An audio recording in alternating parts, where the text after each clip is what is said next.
Hello friends, આજે આપણે બનાવીશું મગની દાળના વડા, જેને બનાવવા ખૂબ જ ઇઝી છે.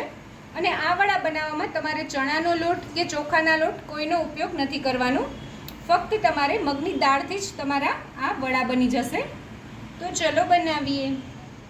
મગની દાળના વડા બનાવવા માટે મેં અહીંયા 1 કપ જેટલી મગની દાળ લીધી છે અને 3 ચમચી જેટલા ચોખા લીધા છે. તમે કોઈ પણ ચોખાનો ઉપયોગ કરી શકો છો. ચોખા ઉમેરવાથી આપણા જે મગની દાળના વડા છે એ એકદમ ક્રિસ્પી થશે. અને હવે આપણે સૌથી પહેલાં દાળને એક બોલમાં લઈને આપણે દાળને ચોખા બંને એકસાથે જ પલાળી દેવાના છે. સરસ વોશ કરી લેવાની છે દાળ અને ચોખાને. આપણે દાળ સરસ રીતે ધોવાઈ ગઈ છે. આપણે એને પલાળી લઈએ અને આપણે એને 4 થી 5 કલાક સુધી પલાળી લેવાની છે. 5 કલાક જેવો સમય થઈ ગયો છે અને તમે જોઈ શકો છો દાળ એકદમ સરસ પલળી ગઈ છે અને ઓલમોસ્ટ એનો દાણો ડબલ થઈ ગયો છે. હવે આપણે દાળનું બધું પાણી પહેલાં કાઢી લેવાનું છે, પછી દાળને પીસી લેવાની છે. તમે જોઈ શકો છો દાળમાંથી બધું પાણી મેં કાઢી લીધું છે. હવે આપણે દાળને થોડી થોડી કરીને પીસી લઈએ. હવે મેં અહીંયા મિક્સર જાર લઈ લીધું છે. એમાં આપણે થોડી થોડી કરીને જે દાળ ચોખા છે એ એડ કરી દઈશું.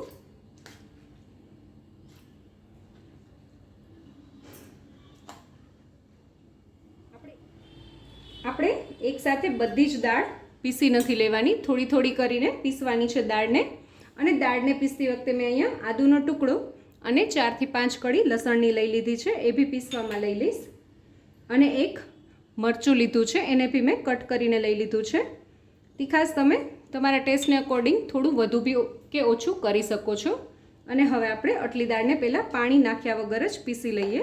તમે જોઈ શકો છો આપણી દાળ એકદમ સરસ પીસાઈ ગઈ છે. અને આપણે એને એકદમ સ્મૂથ પેસ્ટ નથી કરવાની, થોડી અધકચરી રહે એ રીતે પીસવાની છે. તમે જોઈ શકો છો મગ દાળના વડાનું મિશ્રણ રેડી થઈ ગયું છે. અને આપણે એને 5 મિનિટ સુધી આવી જ રીતે સરસ ફેટી લેશું. તમે ચમચીની મદદથી અથવા વિસ્કરની મદદથી પણ ફેટી શકો છો. અને તમે જોઈ શકો છો એકદમ સરસ આપણું મગદાળ વડાનું મિશ્રણ રેડી થઈ ગયું છે. અને હવે આપણે આને ઢાંકણ ઢાંકીને 15 થી 20 મિનિટ સુધી રેસ્ટ આપી દઈશું.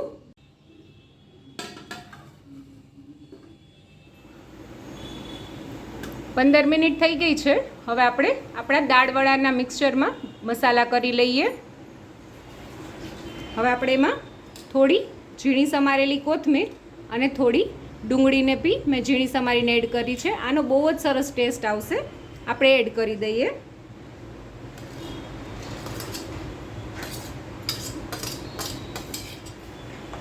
અને જો તમારું ખીરું થોડું ઢીલું થઈ ગયું હોય તો તમે ખીરામાં થોડો ચણાનો લોટ નાખીને ખીરાને એડજસ્ટ કરી શકો છો. હવે આપણે આમાં સ્વાદ અનુસાર મીઠું એડ કરશું. થોડી હિંગ એડ કરશું. થોડી હળદર બી એડ કરશું. અને હવે આપણે આમાં 1 ટીસ્પૂન જેટલું કશ્મીરી લાલ મરચું એડ કરશું. તમે જો તીખું મરચું થોડું વધુ એડ કર્યું હોય તો લાલ મરચું તમે ઓછું એડ કરો અથવા તો ના એડ કરો તો બી ચાલે. ½ ટીસ્પૂન જેટલો શેકેલા જીરાનો ભૂકો અને થોડા આખા ધાણા એડ કર્યા છે, એ બી આપણે આમાં એડ કરી દઈશું. અને હવે આપણે બધું સરસ રીતે મિક્સ કરી લેવાનું છે. હું અત્યારે આમાં સોડાનો ઉપયોગ નથી કરી રહી, પણ તમારે જો થોડા ફૂલેલા કરવા હોય તો તમે આમાં થોડો ચપટી જેવો સોડાનો ઉપયોગ કરી શકો છો. પણ આ એમ પણ એકદમ સરસ ફૂલેલા જ થશે. તો આમાં ખાવાનો સોડા ના નાખો તો બી ચાલે. હવે આપણું મિક્સર સરસ રેડી થઈ ગયું છે. આપણે વડા બનાવી લઈએ. હવે વડા બનાવવા માટે મેં અહીંયા તેલને સરસ ગરમ કરવા માટે રાખી દીધું છે.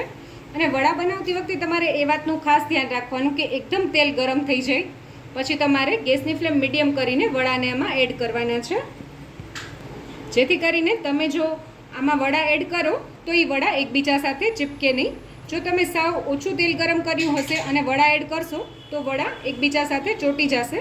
હવે આપણું તેલ એકદમ સરસ ગરમ થઈ ગયું છે. ગેસની ફ્લેમ મેં મીડિયમ કરી દીધી છે અને આપણે વડાને મૂકીશું. આપણે આવી રીતે હાથની મદદથી વડાને મૂકવાના છે અને તેલમાં આપણે હળવે હળવે આવી રીતે સાઈડમાંથી વડાને મૂકવાના છે.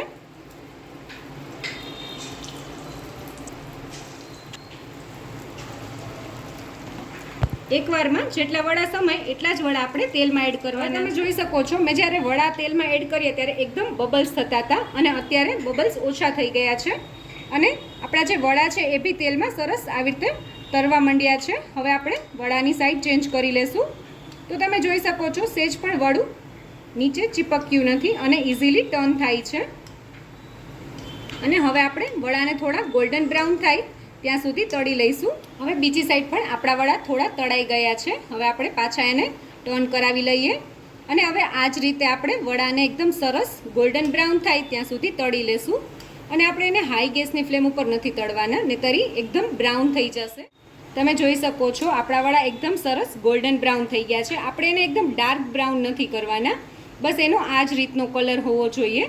અને હવે આપણે આને તેલમાંથી બહાર કાઢી લઈએ.